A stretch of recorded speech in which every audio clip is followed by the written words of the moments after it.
Hi guys, Nevex here, welcome back to Attorney.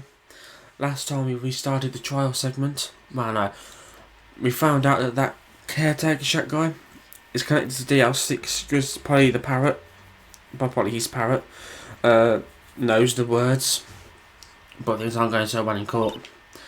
Please, can you hear me, sis? Please, we need your help. Nick needs you. 3 minutes was perhaps too high an expectation.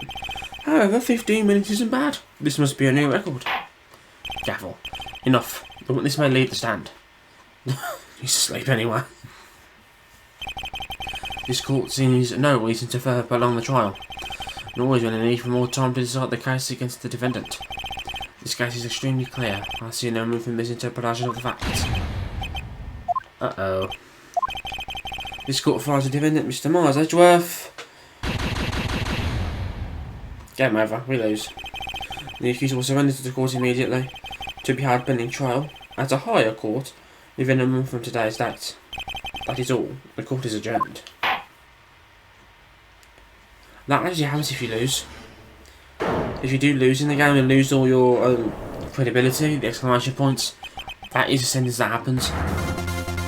And guess who's come to object? Larry. What are you doing here?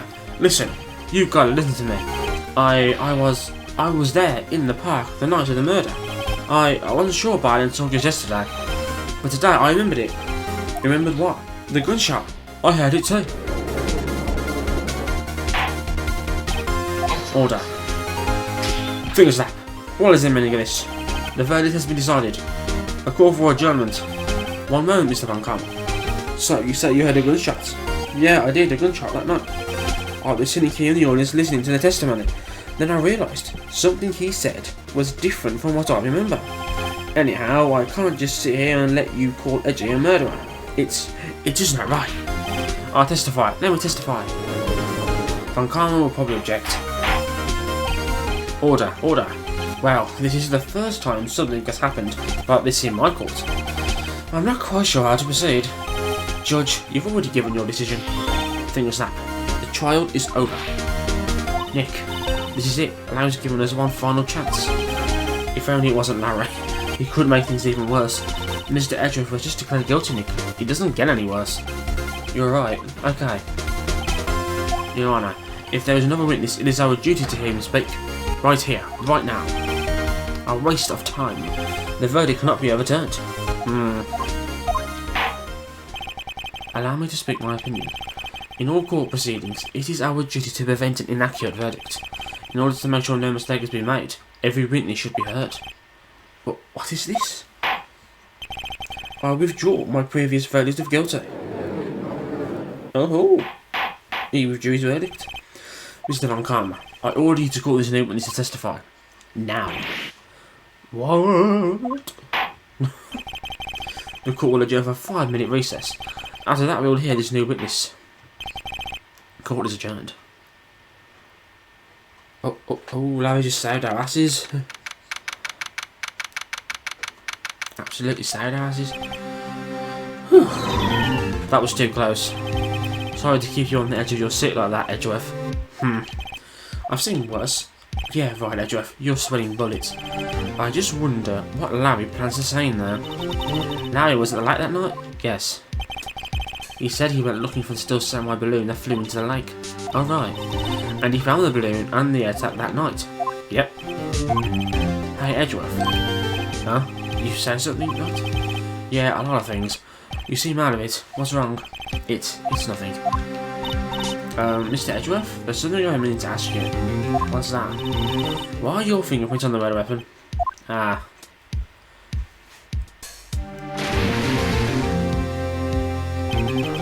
When he fell into the lake, I went into a daze. I couldn't understand what had happened. I couldn't think straight.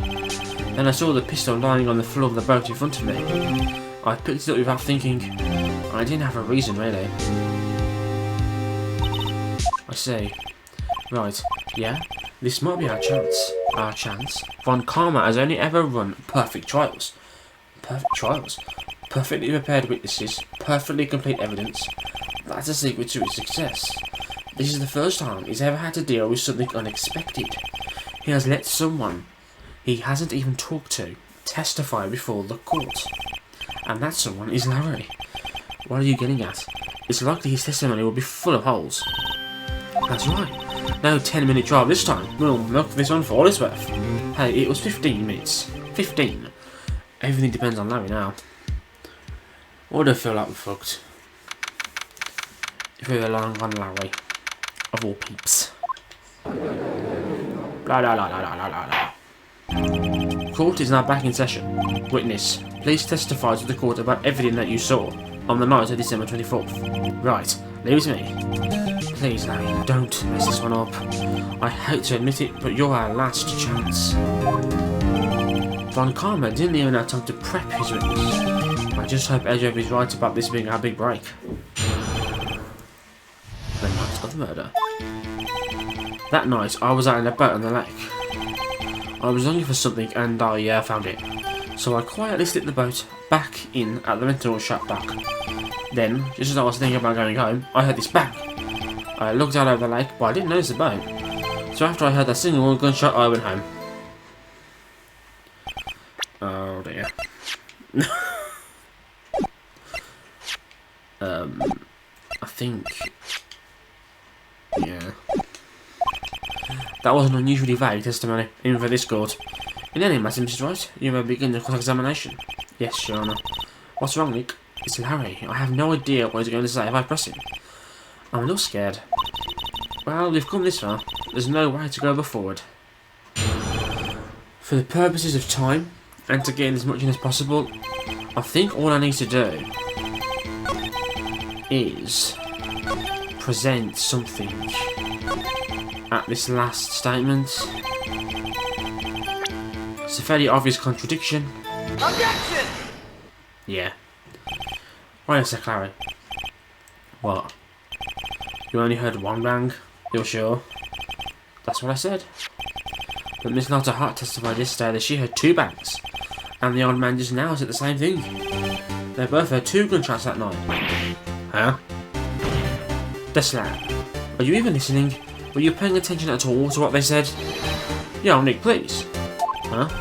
You know, so this has been bothering me. I'm a witness, see? I'm like a customer here. So you gotta treat me nice and stuff, okay? Mr. Butts, what? You only heard 1 gunshot, are you sure? Well, to tell you the truth, I'm not sure. Huh? Not sure? How could you not be sure? Yeah, well, I might have missed the other gunshot. I was listening to something else. Something else? My radio, dude. On my headphones. What? Order. Order. And stop that booing. Mr. Butts, you were listening to a radio on earphones? Yeah, so what? That a crime? I listen to my radio. Everybody listens to the radio. What's the big deal? Mr. Von Karma, your opinion? Waste of time. I do not accept this witness nor his shoddy testimony. Well, Mr. Wright, should he continue the testimony? I don't think we're supposed to say that's enough. No, I think I've heard enough. This is all too embarrassing. In fact, I think we've all heard enough. What are you saying, Nick? If you stop now, Mr. Edgeworth will be found guilty. We have to turn this trial around now. Your Honour, please allow the witness to continue his testimony. Nothing is more pitiful than a lawyer who doesn't know when he's lost. Very well, Mr. Butts. Please give your testimony and be sure to include details like your radio. Right, leave it to me. I wouldn't if there were any other way out of this. Witness testimony. It's lonely, being alone on Christmas Eve. That's why I was listening to an all request show on the radio, see? I was listening to it real booming loud like. But I'm sure I heard that gunshot.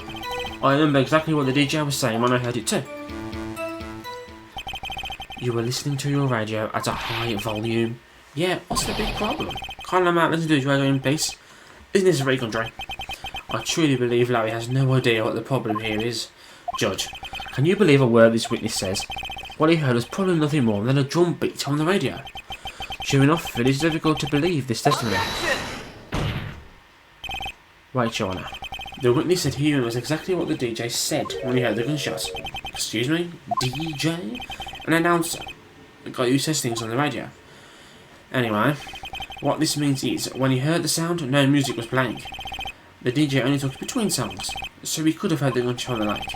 I'd like to go and examine the witness, Your Honour. Very well. I can't believe I'm continuing this charade. They ain't got no choice, really.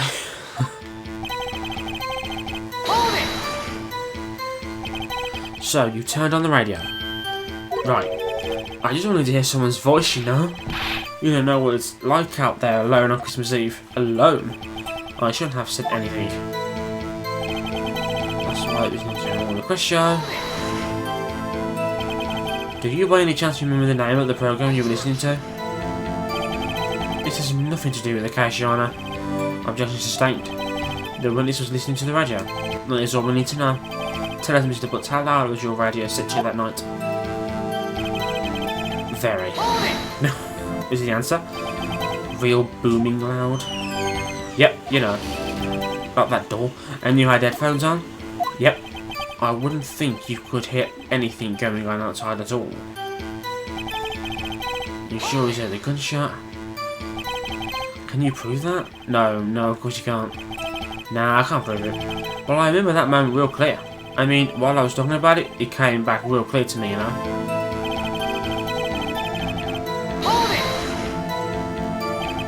What did he say? Mr. Wright, please cease these pointless questions. What possible good could knowing what a DJ said do us? What possible good could come from knowing what a radio DJ said? I mean, that's not grammatically wrong, but it's not easy to read. Indeed, Mr. Roncom has a point. I'll allow the question only if you see some reason why we should care. Deslam, we should carry on. Of course we should. Why? Well, how do you know if you don't ask them? Fine, very well. Mr. Butts, please testify to the court. What was the radio announcer saying when you heard the gunshot?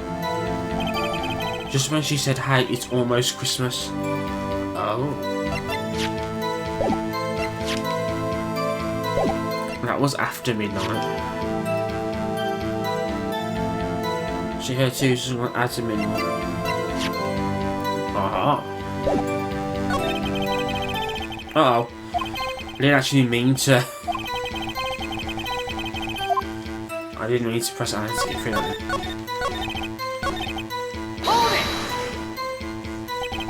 Are you sure? Of course I am. Shut this real sexy voice. Maybe if I'm calm was right. I'm not sure how that happens at all. This is the most... Okay.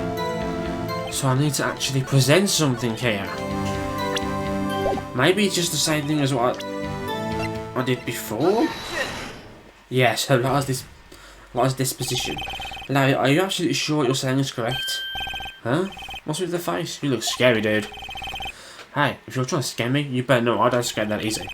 Is something the matter, Mr. Wright? Your Honour, did you hear what the witness just said? The DJ said, hey, it's almost Christmas, when he heard the gunshot. Indeed, and almost Christmas means it wasn't Christmas. Do you realise what this means? When he heard the gunshot, it was still Christmas Eve. That would seem to be the case, yes, but that contradicts the two testimonies we have heard so far. Both Miss Hart and the old man said it was after midnight when they heard the shots. In other words, when they heard the gunshot, it was already Christmas. There is a clear contradiction. Maybe he's just wrong though. What does this mean? The two prior witnesses heard gunshots after midnight. However, this witness says he heard a gunshot before midnight. Judge, the answer is simple. Finger snap.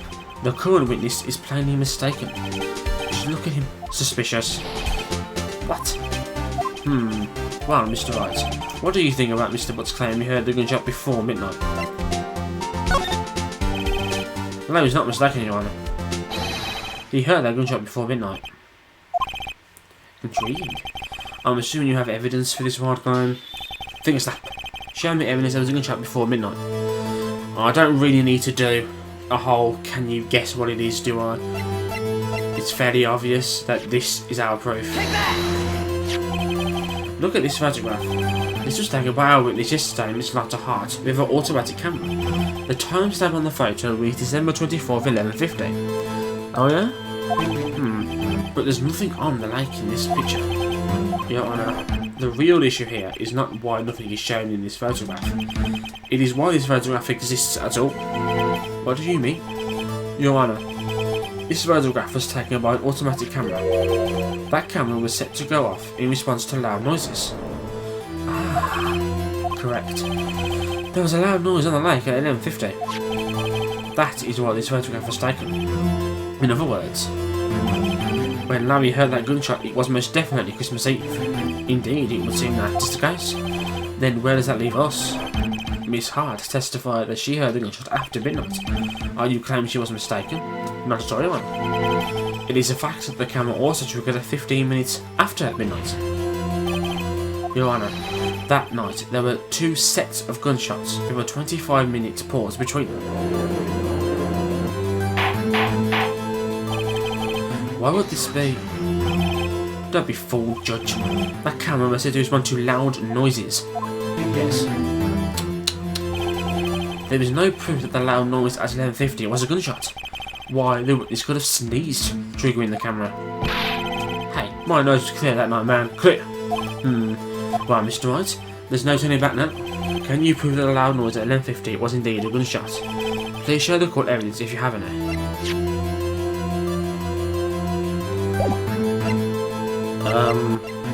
I think it's just the camera itself, because it's set to trigger at loud noises, and a sneeze is not a loud noise.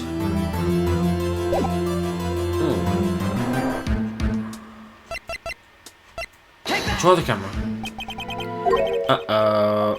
That's wrong. Don't show us evidence you aren't covered in and...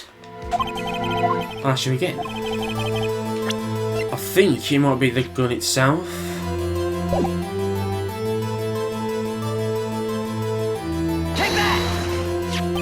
Yes. I should have realised.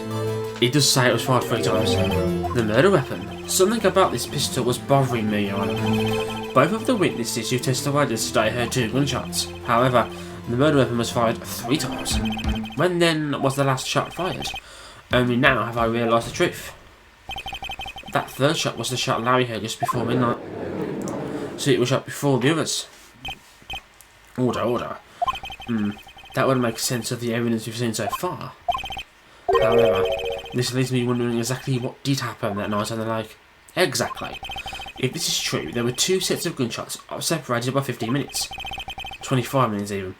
One at 11:50, another at 15 minutes after midnight. Finger snap. Why, I ask you, why? Uh-oh, I better think something quick. Wait a second. Gunshots separated by 25 minutes. What's wrong? I have it. Remember the case with the Steel Samurai? Huh? Yeah, of course I remember. The murderer in this case had the same idea as the murderer in that one. What do you mean? Maya, yes. If we don't figure this out now, we'll never overturn Edgeworth's guilty verdict. I've got a hunch, and I'm gonna run with it. Right, I mean, is it safe? Safe? We've already got a guilty verdict. We've nothing to lose. You just watch, and let me know if I say anything that sounds fishy, okay? Right, Nick. Your Honour. Yes, Mr. Wright. The testimony just now has cleared up this entire case. What do you mean, Mr. Wright? So you finally realise the truth. There could be no other murderer here than Miss Miles Edgeworth himself. Wrong, Van Karma. And a man was shot that night. But it wasn't Edgeworth who did the shooting. Listen, okay. Take a deep breath and consider the facts. At the time of the murder, 1 boat was on that lake. This was shown by the witness's photograph. The defendant, Edgeworth, and the victim, Robert Hammond, were on that boat.